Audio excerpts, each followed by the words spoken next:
सभी दोस्तों को रजनी का प्यार भरा नमस्कार। तो आज के वीडियो में मैं आपके साथ में शेयर करने जा रही हूं अपने घर का ऑर्गेनाइजेशन और क्लीनिंग की मैं किस तरीके से वीकली क्लीनिंग करती हूं या डेली रूटीन में मैं अपने घर का ऑर्गेनाइजेशन किस तरीके से करती हूं।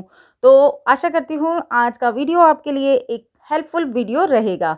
तो सबसे पहले शुरुआत करती हूँ, जब भी वीकली क्लीनिंग की बात आती है तो मैं मंदिर को वीकली क्लीन करती ही हूँ और कोशिश करती हूँ कि वीकली क्लीन हो जाए। अगर नहीं हो पाता है तो 10 दिन में मैं हमेशा ही मंदिर की क्लीनिंग करती हूँ। वैसे तो पूजा का रूटीन मॉर्निंग का रहता है, तो कोशिश करती हूँ कि मॉर्निंग में अर्ली मॉर्निंग जल्दी उठ करके पहले सारे काम से फ्री हो करके मंदिर की सफाई करके ही पूजा करूँ। तो ये मेरा हमेशा का रूटीन रहता है।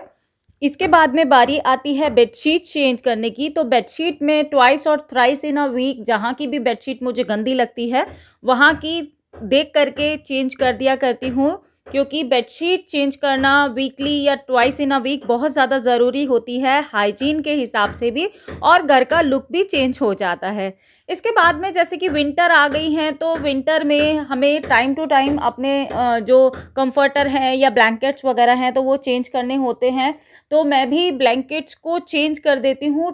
एटलीस्ट 2 बार विंटर में मैं जो अपने ब्लैंकेट होते हैं उनको चेंज करती हूँ। चेंज करने का मतलब वॉश करती हूँ, या अगर जिनको ज़्यादा यूज़ नहीं किया है, जैसे ये वाला ब्लैंकेट 2 या 3 दिन ही यूज़ किया था तो इसको मैंने धूप लगा करके इसको रख दिया है वापस से। अदरवाइज पूरी जैसे 2 या 3 महीने की विंटर होती हैं तो एक बार मैं वॉश कर लेती हूँ घर पर, और एक बार जब रखने वाले होते हैं तो फिर मैं कोशिश करती हूँ कि उनको मैं अपना ड्राई क्लीन करा लूँ, या फिर अगर बहुत ज़्यादा यूज़ नहीं किए हैं तो उनको मैं ऐसे ही धूप लगा करके रख देती हूँ। तो ये काम तो हमेशा ही करना पड़ता है, छोटे घर हों या बड़े घर हों। अगर आप घर को ऑर्गेनाइज करके रखते हैं तो आपका घर साफ़ सुथरा भी लगता है, ऑर्गेनाइज भी लगता है, सुंदर भी लगता है। तो ये देखिए यहाँ पर मेरे, जैसे मैंने आपको बताया, बेड के ऊपर मुझे बहुत ज़्यादा ब्लैंकेट या क्विल्ट वगैरह स्प्रेड करना पसंद नहीं है, तो मेरा ये लॉन्ड्री एरिया है उसके ऊपर ही मैं यहाँ पर क्विल्ट वगैरह रख दिया करती हूँ। और उसको डस्ट वगैरह से बचाने के लिए ये एक ओल्ड बेडशीट का मैं यूज़ करती हूँ कवर करने के लिए। ये बेडशीट मैंने खुद ही बनाई थी, आप सबके साथ में शेयर भी किया था और आप में से कई फ्रेंड्स ने बनाई भी थी। मुझे देख करके बहुत अच्छा लगा जब आप सबने मुझे फ़ोटो भेजे थे। तो इसके बाद में बारी आती है थ्रोस वगैरह चेंज करने की, क्योंकि सोफ़ा थ्रो है या फिर सोफ़ा का कवर है, कुशन है, जो भी ज़रूरी लगते हैं या जो भी गंदे होते हैं वीकली इनको भी मैं क्लीन करती हूँ। तो इसीलिए एक दिन पहले ही चेंज कर देती हूँ। जब मुझे लगता है कि अगले दिन लॉन्ड्री मुझे करना है तो फिर मैं अपने जो भी वीकली करने वाले चेंज होते हैं वो मैं चेंज कर देती हूँ। तो साथ ही साथ बेड बॉक्स को भी मैं, जैसे सामान निकालते हैं रखते हैं बार बार खुलता है, तो इसीलिए इसमें कई बारी क्या होता है कि काफ़ी सारा सामान रख दिया जाता है। तो बेड बॉक्स को भी मैं टाइम टू टाइम डीक्लटर करती रहती हूँ, और बेड बॉक्स के अंदर जो भी अननेसेसरी सामान है वो निकालना या बेडशीट्स को रखना है, ये सब क्लीनिंग का काम करती रहती हूँ। इसके बाद में बारी आती है बेडशीट, जैसे कि मैंने आपको बताया बेडशीट चेंज करना है, थ्रोस चेंज करना है, ये सभी काम भी वीकली मैं करती हूँ।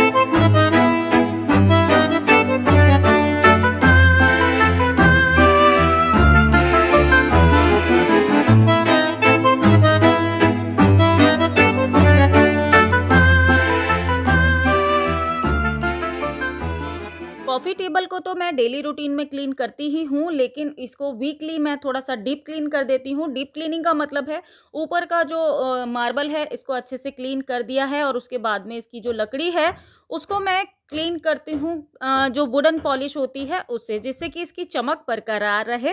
और साथ ही साथ वीकली मैं इसका डेकोर भी चेंज करती रहती हूँ। उससे क्या होता है कि घर में नयापन सा आ जाता है। घर तो वही है लेकिन थोड़ी थोड़ी से चेंजेस से घर बिल्कुल नया सा लगने लगता है।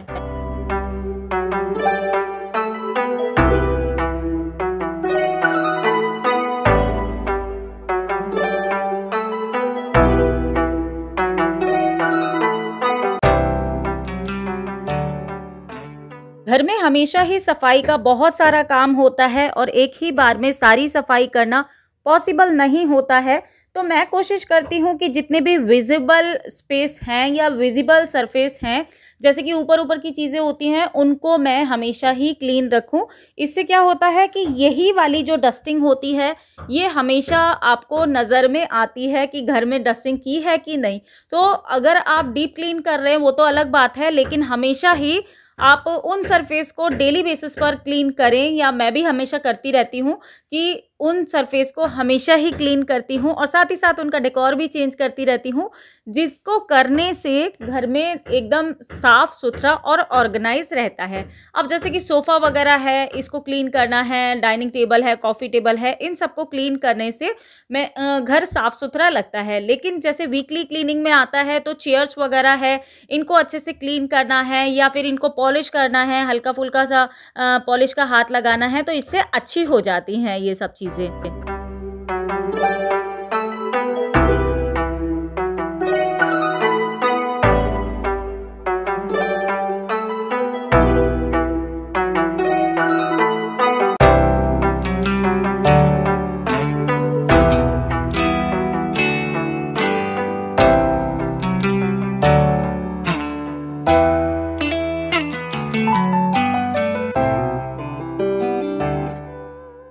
इसके अलावा अगला टिप या अगला काम जो मैं हमेशा करती हूँ, मैं ट्वाइस इन अ वीक करती हूँ इसको।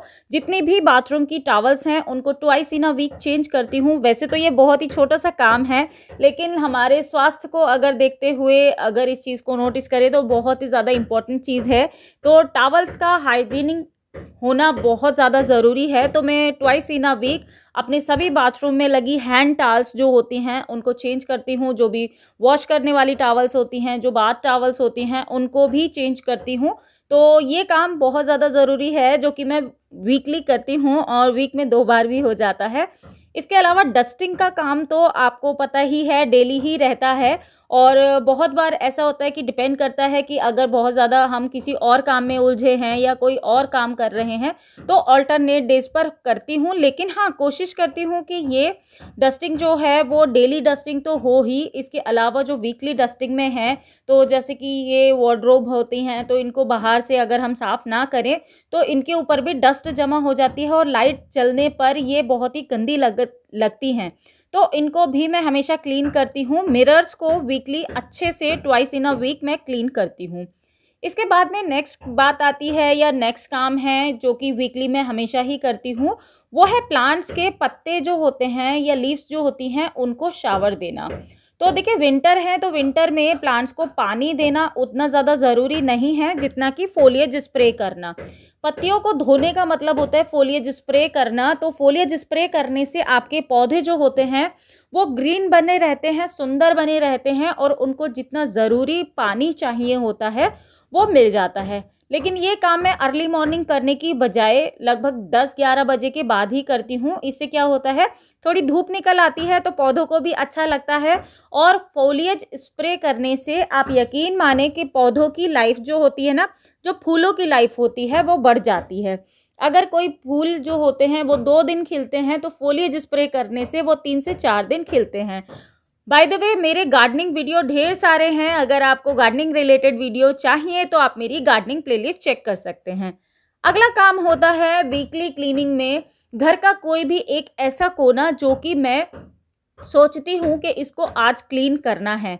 तो जैसे कि आज मॉर्निंग में मैंने अपने घर की जो चिमनी थी, किचन की चिमनी थी, और किचन की जो अपनी डेली की क्लीनिंग होती है वो तो की ही थी। इसके अलावा किचन की चिमनी साफ़ की थी। इसके अलावा मैंने आज ये किचन की विंडो जो थी दिवाली के बाद से अभी साफ़ कर रही हूँ, और हालांकि ये बंद ही रहती है लेकिन फिर भी इसके अंदर मकड़ी के जाले वगैरह लग जाते हैं।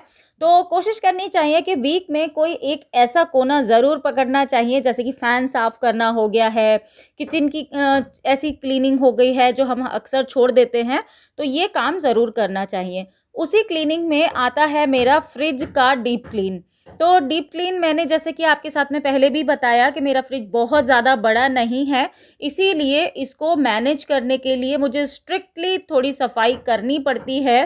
तो इसको मैं वीकली स्ट्रिक्टली कोशिश करती हूँ कि स्ट्रिक्टली इसकी सफाई हो, यानी कि बिल्कुल भी मिस ना हो, क्योंकि फ्रिज एक ऐसी चीज़ है कि अगर उसकी हम सफाई ना करें तो एज अ स्टोर यूज़ करने लगते हैं। जितना भी लेफ्ट ओवर होता है उसके अंदर हम ठूसते रहते हैं, उसके बाद में पता ही नहीं चलता कि फ्रिज कब भर गया है। और काफ़ी सारी चीज़ें ऐसी होती हैं कि वो एक्सपायर हो जाती हैं और हमें पता भी नहीं चलता। तो टाइम टू टाइम फ्रिज को ज़रूर साफ़ करना चाहिए। वीकली एक बार फ्रिज को निकाल करके सारा सामान साफ करके और उसके अंदर की जितनी भी एक्सपायरी चीज़ें होती हैं उनको भी चेक करना चाहिए, और साथ ही साथ उसकी आउटडोर साइड से भी, आउटसाइड से भी क्लीनिंग करनी चाहिए।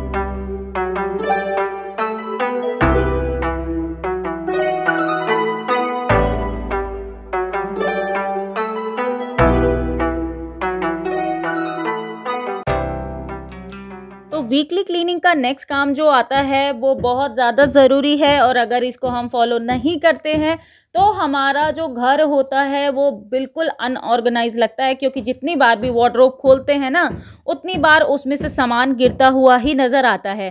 तो कोशिश करनी चाहिए वीकली अपनी वार्डरोब को, कोई भी एक वार्डरोब ऐसी पकड़नी चाहिए जो कि बहुत ज़्यादा मेसी हो, उसी को क्लीन करना चाहिए। जैसे कि मेरे हस्बैंड की जो वार्डरोब होती है उसको मैं हमेशा ही क्लीन करती रहती हूँ, डिक्लटर करती रहती हूँ, फिर भी उसमें इतना कबाड़ भर जाता है। तो ये देखिए, इस बार मैंने एक नई टिप अपनाई कि जितनी भी शर्ट्स थी उसको एक बास्केट में करके रखा है। DIY शर्ट वाला बास्केट मैंने बनाया था, उसके अंदर रखा है। इससे क्या होगा, सारी शर्ट्स मेरी जितनी भी होंगी सब एक जगह इकट्ठी हो जाएंगी। इसी तरीके से मैंने अपनी डॉटर का वार्डरोब भी क्लीन किया। इससे बिल्कुल जितना भी सामान था समर्स वाला वो सब निकाल दिया है, और जो भी कपड़े थे विंटर वाले वो सब ऐड कर दिए हैं। और ऐसा करने के लिए जब भी हम क्लीनिंग के लिए सोचते हैं हमेशा एक चेकलिस्ट ज़रूर बनानी चाहिए।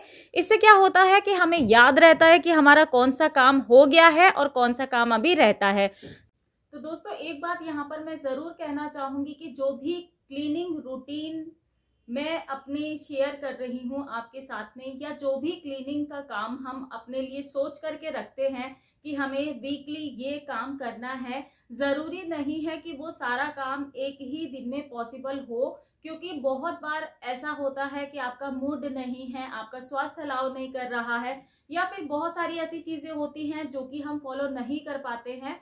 तो उसके लिए हमें ऐसा पर्टिकुलर भी नहीं होना चाहिए कि ये काम आज है तो बस एंड ही होगा। बस अपनी सेहत परिस्थिति के अनुसार उसको थोड़ा सा आगे शिफ्ट कर देते हैं। तो जैसे कि कुछ चीजें ऐसी होती हैं कि एक दो चीजें अगर मैं नहीं कर पाती हूँ वीकली क्लीनिंग में, तो उसको नेक्स्ट डे की जो क्लीनिंग होती है या ऑर्गेनाइजेशन होता है उसमें जोड़ देती हूँ। वैसे कोशिश करती हूँ कि वो चीज उसी दिन निपट जाए, और लेकिन बहुत बारी ऐसा होता है कि नहीं हो पाता। तो उसमें कोई ऐसा हार्ड एंड फास्ट रूल नहीं है, क्योंकि घर आपका है, आपने रहना है और इस हिसाब से काम करना चाहिए जिससे कि आपको सहूलियत हो।